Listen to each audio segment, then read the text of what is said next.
तर बघा आपण इथं आता जो हायड्रोलिक सब्जेक्ट आहे सिव्हिल सेकंड इयरला चौथ्या सेमिस्टरला आहे आणि सेम सब्जेक्ट त्याला फ्लुइड मेकॅनिक्स नाव आहे, तो मेकॅनिकलला तिसऱ्या सेमिस्टरला आहे. ॲक्च्युली काय आहे, मेकॅनिक्समधूनच हे दोन सब्जेक्ट आलेले. मेकॅनिक्समधूनच स्वाम आला होता. स्वाम म्हणजेच काय आहे, स्ट्रेंथ ऑफ मटेरियल किंवा त्याला दुसरं नाव आहे सॉलिड मेकॅनिक्स. आणि हे जे हायड्रोलिक्स आहे यालाच काय म्हणतात, फ्लुइड मेकॅनिक्स म्हणतात. आणि मेकॅनिकलमध्ये त्याला नाव फ्लुइड मेकॅनिक्सच आहे, फक्त सिव्हिलमध्ये त्याला काय नाव दिलं आहे, हायड्रोलिक्स. कारण की सिव्हिलमध्ये वॉटरचे ॲप्लिकेशन जास्त राहत्या आणि हायड्रो म्हणजे वॉटर, लिक्स म्हणजे मेकॅनिक्स. ठीक आहे. तर मग काय आहे की आपण इथं आता बघा सॉलिडमध्ये सॉममध्ये तुम्ही काय बघितलं होतं, सॉलिड मेकॅनिक्स बघितलं होतं. आता आपल्याला बघा फ्लुइडचं मेकॅनिक्स. तर सगळ्यात पहिले तुम्हाला फ्लुइड म्हणजे काय माहिती पाहिजे. ठीक आहे, आपण आता ते डिटेलमध्ये पहिलं युनिट बेसिकच दिलेलं आहे, त्याच्यात बघणारच आहे. फ्लुइड म्हणजे काय की जे सबस्टन्स आहे, सबस्टन्सच्या 3 फेजेस आहे, सॉलिड, लिक्विड, गॅस. तर मग जे सॉलिड स्टेटमध्ये राहतं त्याचं मेकॅनिक्स आपण स्ट्रेंथ ऑफ मटेरियलमध्ये बघितलं किंवा सॉममध्ये बघितलं, सॉलिड मेकॅनिक्समध्ये बघितलं. पण जे फ्लुइड आहे, फ्लुइड म्हणजे कुठली कॅटेगरी आहे, लिक्विड आणि गॅस, हे काय दोन्ही कॅपेबल आहे फ्लो होण्यासाठी. तर मग त्याचं जे मेकॅनिक्स आहे ते आपण फ्लुइड मेकॅनिक्समध्ये बघणार आहे, हायड्रोलिक्समध्ये बघणार आहे. तर आता बघा इथं हा जो कोर्स राहणार आहे तो हायड्रोलिक्ससाठी राहणार आहे आणि हायड्रोलिक्स आणि मेकॅनिक्सचा सिलेबस सेमच आहे. तर त्याच्यात काही युनिट वेगवेगळे आहे, तर मी ते तुम्हाला सांगेन तिथं कोणतं युनिट मेकॅनिकलसाठी आहे, सिव्हिलसाठी नाही. तर ते तुम्ही त्यावेळेस फक्त तुम्ही ते लेक्चर करायचं, बाकीचे लेक्चर नाही केले तरी चालेल. म्हणजे मेकॅनिकलवाल्यांना त्यांच्या सिलेबसला जे आहे ते, पण हा स्पेशली कोर्स सिव्हिलसाठी डिझाईन करेल आहे. म्हणजे सिव्हिलच्या सिलेबसच्या पॉईंट ऑफ व्ह्यूनं मी नोट्स बनवलेले आहे. पण पहिलं युनिट दोघांना पण कॉमनच आहे, त्याच्यामुळे दोघं पण करू शकता. आता ॲक्च्युली सेमिस्टर चौथं चालू आहे आणि मेकॅनिकलला मागच्या सेमिस्टरला होता, बरोबर. इथं थर्ड दिलेलं आहे बघा, इथं दिलेलं आहे मेकॅनिकल इंजिनिअरिंगचा सिलेबस आहे आणि त्याचं नाव दिलेलं आहे फ्लुइड मेकॅनिक्स अँड मशिनरी. तसंच इथं हायड्रोलिक्स नाव दिलेलं आहे बघा सिव्हिलमध्ये. नंतर ना फोर्थ सेमिस्टर त्याचं डायरेक्ट नाव आहे बघा हायड्रोलिक्स आणि 314303. तर मग आपण आता बघू त्याच्यामध्ये काय काय दिलेलं आहे. इथं कोर्स आउटकम दिलेले आहे बघा, म्हणजे या सब्जेक्टमधून तुम्हाला काय शिकलं पाहिजे. शेवटी ज्यावेळेस तुमचा हा सेमिस्टर कंप्लीट होईल तर त्यावेळेस स्टुडंटमध्ये कुठल्या गोष्टी रिफ्लेक्ट झाल्या पाहिजे, म्हणजे त्याचं कोणतं नॉलेज इम्प्रूव्ह झालं पाहिजे. तर ते दिलेलं आहे. सगळ्यात पहिले दिले बघा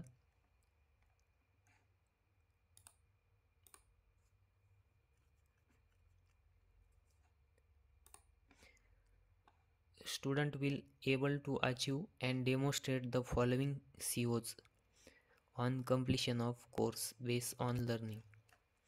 म्हणजे काय की हा कोर्स कंप्लीट झाल्यानंतर ना कुठले कोर्स आउटकम शिकायला भेटले पाहिजे विद्यार्थ्याला. ठीक आहे.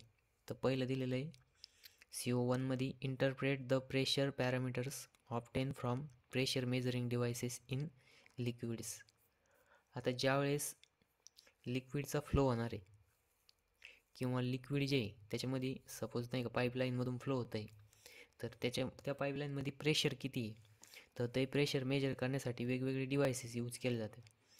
तर ते डिव्हायसेसचं जे प्रेशर पॅरामीटर्स राहतात ते तुम्हाला फाइंड आउट करता आले पाहिजे, ते तुम्हाला माहिती पाहिजे. त्याच्यानंतर प्रेशर मेजरिंग डिव्हायसेस माहिती पाहिजे. सगळ्यात पहिले तुम्हाला प्रेशरचं युनिट माहीत पाहिजे, प्रेशर काय आहे ॲक्च्युली आणि प्रेशर कसं मेजर केलं जातं आणि त्याच्यासाठी मेजर करायसाठी कुठले पॅरामीटर्स यूज केले जातात. तर ते तुम्हाला पहिल्या युनिटमधून शिकायला भेटेल आणि ते पहिलंच आउटकम दिलेलं आहे. ठीक आहे. त्याच्यानंतर दुसरं आउटकम दिलं आहे बघा, determine the total hydrostatic pressure. आता हायड्रो म्हणजे काय, वॉटर, आणि स्टॅटिक म्हणजे काय, रेस्ट. हायड्रोस्टॅटिक कंडिशनमध्ये वॉटर ज्यावेळेस राहील त्यावेळेस त्याच्यामध्ये सपोज एखादी बॉडी सबमर्ज केली, म्हणजे काय की ज्या सबमरीन्स राहत्या बघा, त्या सबमरीन वॉटर म्हणजे नाही का समुद्राच्या तळामधनं चालतात, तर मग त्यांच्यामध्ये किती प्रेशर एक्झर्ट करतं म्हणजे जे वॉटर आहे ते किती प्रेशर एक्झर्ट करतं, त्याच्या आपल्याला हायड्रोस्टॅटिक प्रेशर फाइंड आउट करायचं. आणि ते कुठल्या पॉईंटला ॲक्ट होतं बघा, जसं नाही का बॉडीचं वेट आहे, कुठली पण बॉडी असू द्या युनिवर्समध्ये, तिचं वेट जे आहे ते सेंटर पॉईंटला ॲक्ट होतं. तसं प्रेशर ज्या पॉईंटला ॲक्ट होतं ना त्या पॉईंटला काय म्हणतात, सेंटर ऑफ प्रेशर. मग ते सेंटर ऑफ प्रेशर कसं फाइंड आउट करायचं हे दुसऱ्या युनिटमध्ये बघायचं. बघा, हायड्रोस्टॅटिक प्रेशर आणि सेंटर ऑफ प्रेशर. तर मग बघा याच्यामध्ये वेगवेगळ्या टाईपच्या बॉडी राहतात. मग बॉडी आता स्पेरिकल शेपची राहील, रेक्टँग्युलर राहील, त्याच्यानंतरनं क्यूब राहू शकते, नंतरनं कर्व सरफेसमध्ये. मग ती बॉडीच्या अकॉर्डिंग प्रेशर कसं एक्झर्ट होतं तर ते आपल्याला दुसऱ्या युनिटमध्ये बघायचं आहे. नंतरनं दिलेलं आहे बघा, calculate relevant parameters for given fluid flow. आता बघा फ्लुइडचे वेगवेगळे फ्लो राहतात. मग जसं steady flow, incompressible flow, compressible flow, irrotational flow, rotational flow, त्याच्यानंतर लॅमिनर फ्लो आहे, टर्ब्युलंट फ्लो. हे काय फ्लोचे टाईप्स आहे. मग प्रत्येक फ्लोचे काही वेगवेगळे पॅरामीटर राहतात. जसं स्टेडी फ्लो आहे, मग स्टेडी फ्लोमध्ये त्याचं विथ रिस्पेक्ट टू टाईम ते चेंज होत नाही. म्हणजे सपोज तुम्ही एखाद्या पाईपलाईनमधून पाणी फ्लो करताय, मग त्याची व्हॅलोसिटी कॉन्स्टंटच राहील. मग कॉन्स्टंट राहील म्हणजे काय, ती अकॉर्डिंग टू टायमिंगनुसार चेंज होणार नाही. मग सपोज एखाद्या पाईपमधून पाणी फ्लो होतं आहे आणि तुम्ही 10 वाजता बघितलं की त्याची व्हॅलोसिटी किती होती, 10 मीटर पर सेकंद होती. आणि तुम्ही 11 वाजता गेले तेव्हा पण बघितलं, तेव्हा पण 10 मीटर पर सेकंदच राहणार. आणि नंतर तुम्ही 4 वाजता गेले तेव्हा जर चेक केलं तरी पण ती तेवढीच राहणार. म्हणजे काय की अकॉर्डिंग टू टाईम ती व्हॅरी झाली नाही. म्हणजे टाईमनुसार पॅरामीटर व्हॅरी होणार नाही. पण तुम्ही जर त्या पाईपची जर नाही का, म्हणजे तुम्ही सपोज पाईपमध्ये एका पॉईंटला चेक केलं, तिथं व्हॅलोसिटी 10 मीटर पर सेकंद होती, आणि त्याच्या एंड पॉईंटला चेक केलं तिथं व्हॅलोसिटी होती सपोज 20 मीटर पर सेकंद. म्हणजे काय की पोझिशननुसार चेंज होऊ शकते पण टाईमनुसार चेंज नाही होणार. ठीक आहे. मग असे ते वेगवेगळे फ्लो आहे. तर त्या फ्लोमध्ये आपल्याला प्रत्येक फ्लोचे पॅरामीटर बघायचे.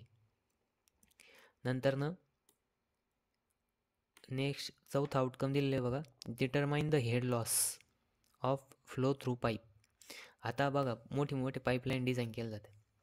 तर पाईपलाईनमध्ये सपोज आपण काय करतो की मोटर नसते, म्हणजे पंप जो आहे तो पंप स्टार्ट करतो. पंप काय करतो, लो प्रेशराईज वॉटरला हाय प्रेशराईज करून फ्लो करतो. कशामधून, पाईपलाईनमधून. म्हणजे ते लोअर त्याच्यामध्ये काय की कायनेटिक एनर्जी देतो त्याला. आणि मग ती जी कायनेटिक एनर्जी भेटली ती काय करणार, वॉटरला फ्लो करणार. पण फ्लो करताना काही हेड लॉसेस होत्या. मग त्याच्यात सगळ्यात मेजर, त्याच्यामध्ये पण 2 टाईप राहत्या, मेजर लॉस आणि मायनर लॉस.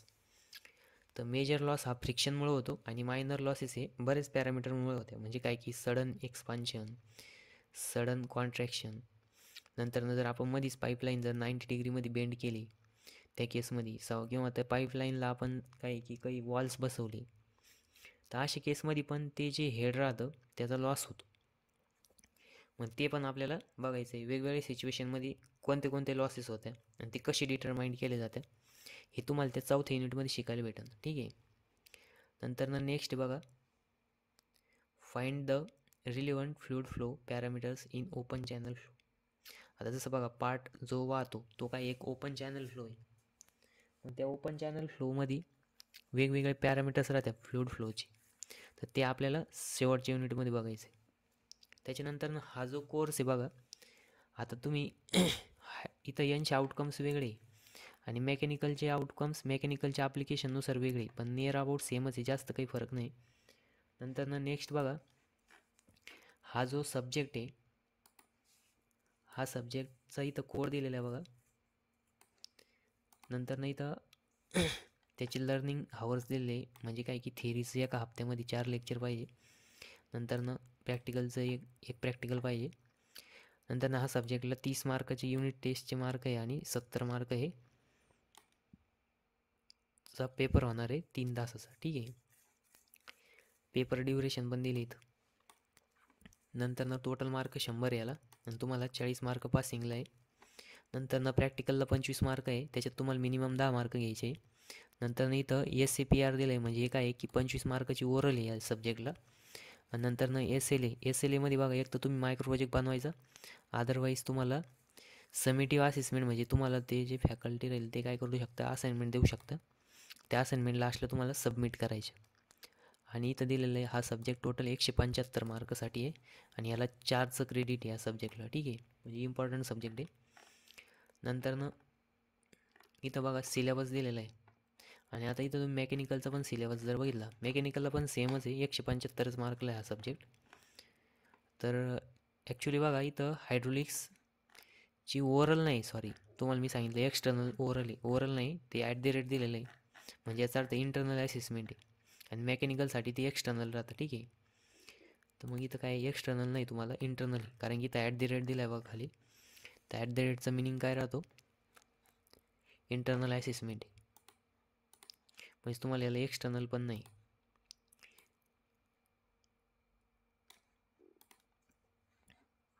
आणि इथं मेकॅनिकलमध्ये एक्सटर्नल दिलेलं होतं, हॅश मार्क दिलेलं आहे, ठीक आहे. मेकॅनिकलला हा थर्ड सेमिस्टरला होता, याचं नाव FMM आहे.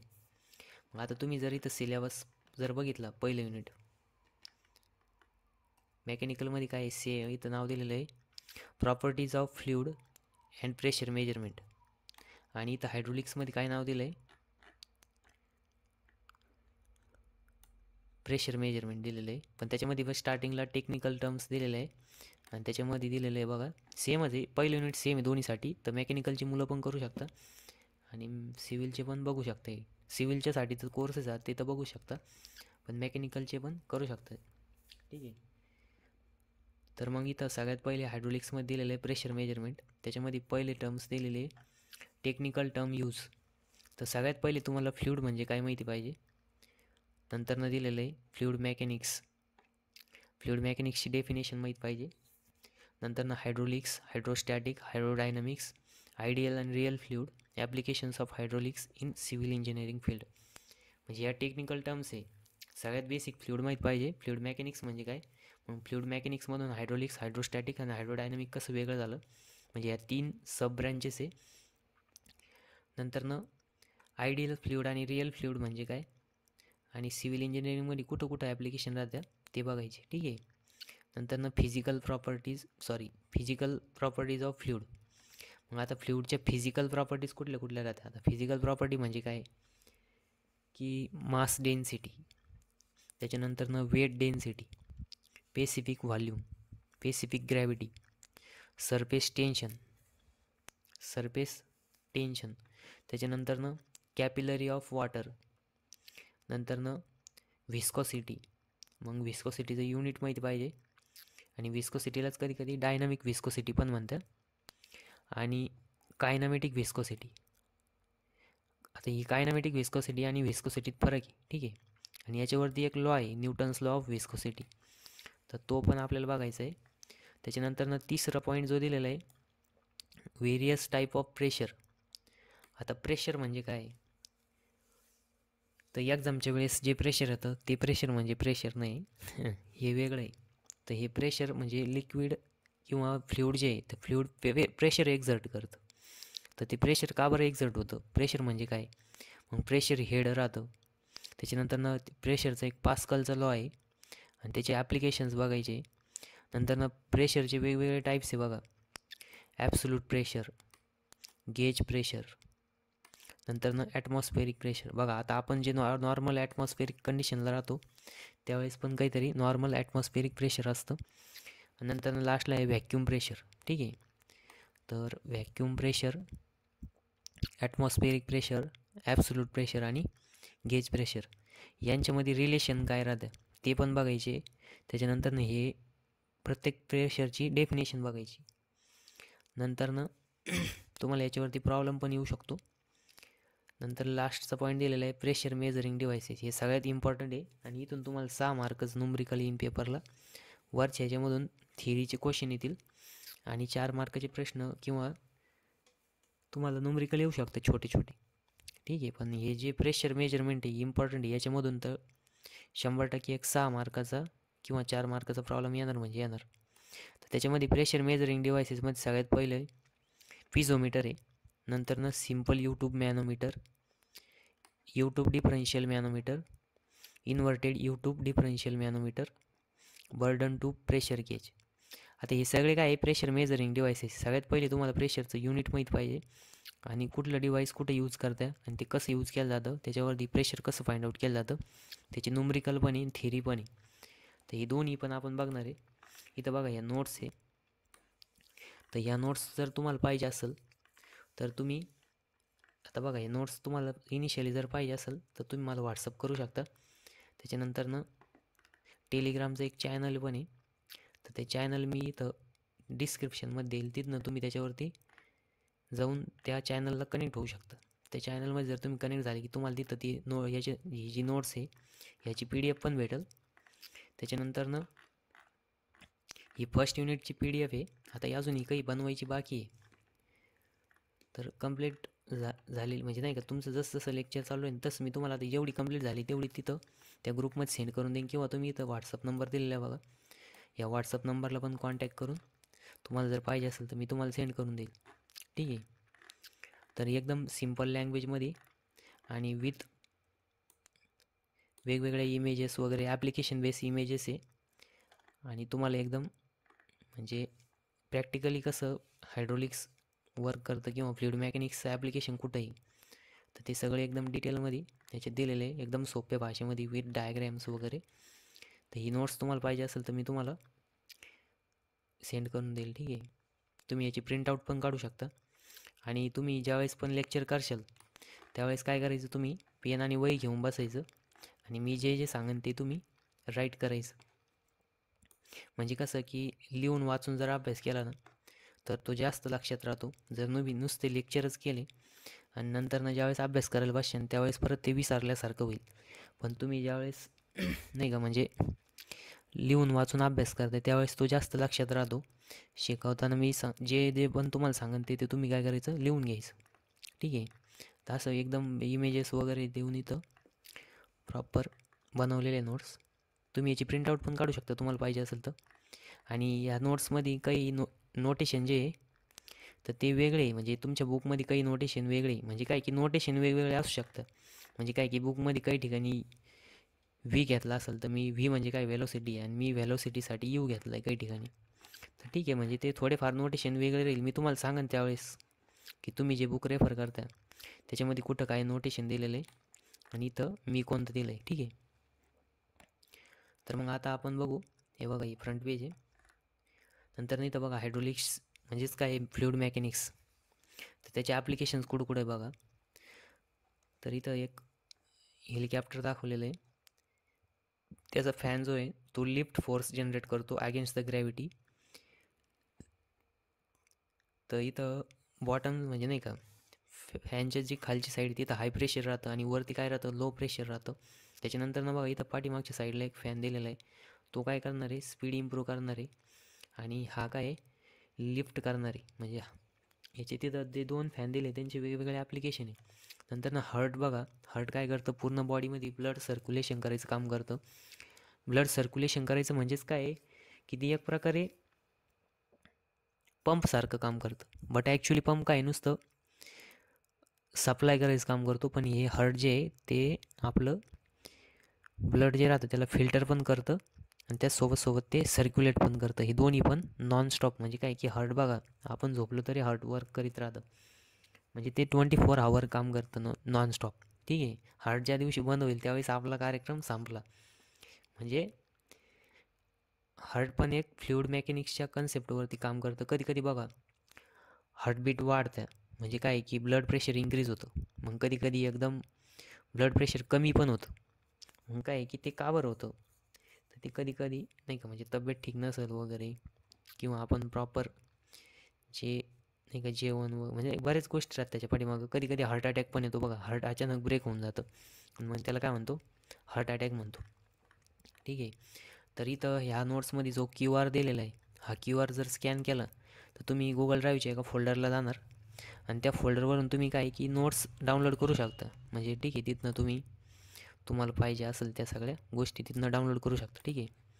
त्याच्यानंतर बघा आता अजून रायटिंग पॅड आलेलं नाही. तर रायटिंग पॅड आला की मग आपण इथं न्यूमरिकल पण सॉल्व करणार आहे याच्यावरती. नंतर बघा इथं एक कॅनल दिलेलं आहे आणि इथे एक पंप बसवला आहे. आणि ते पाणी काय आहे की म्हणजे जे लोअर लेवलला पाणी आहे ते पाणी काय केलं आहे पंपच्या थ्रू हायर लेवलपर्यंत पोहोचवलं जाते. ठीक आहे. तर मग इथं बघा इन दिलेलं आहे, ही पाईपलाईन आहे आणि हा पंप आहे, आणि इथं हे झालेलं आहे. ह्याचं बघा हे ॲप्लिकेशन आहे. इथं पण हायड्रोलिक्सचं ॲप्लिकेशन आहे. त्याच्यानंतर नेक्स्ट बघा इथं एक जण पेशंट आहे आणि तो झोपला आहे, त्याला सलाईन लावलेलं आहे. ठीक आहे. तर मग वरती सलाईनची बॉटल वरतीच का बरं ठेवली जाते? तर मग याच्यामागं काहीतरी रिझन आहे, त्याच्यामागं मेकॅनिक्स आहे, फ्लुइड मेकॅनिक्स आहे, ठीक आहे.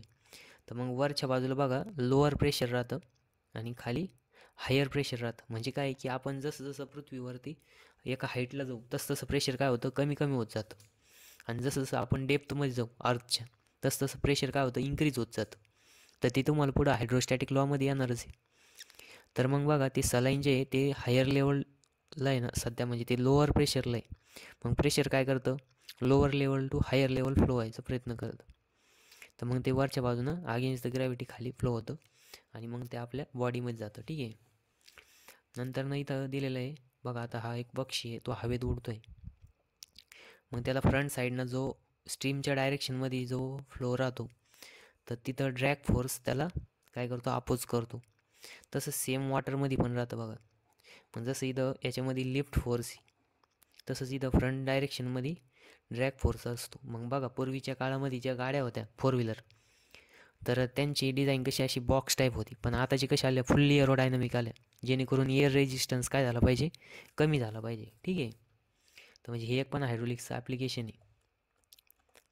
त्याच्यानंतर नाही हे तुम्हाला सांगितलं क्यू आर कसं स्कॅन करायचं. मग नंतर इथं स्कोअर्स आउटकम दिलेले आहे बघा, आपण ते ऑलरेडी डिटेलमध्ये बघितले.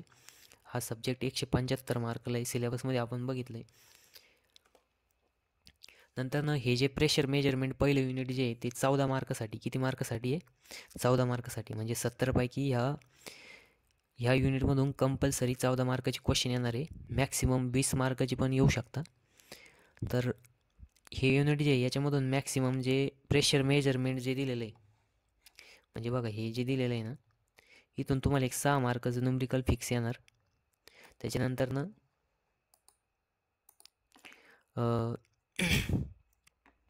हे जे पहिले टेक्निकल टर्म्स आहे याच्यामध्ये काय आहे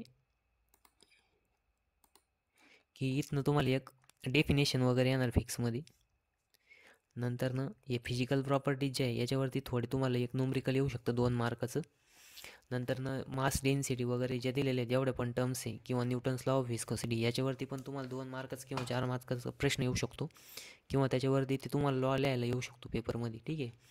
तर मग त्याच्यानंतर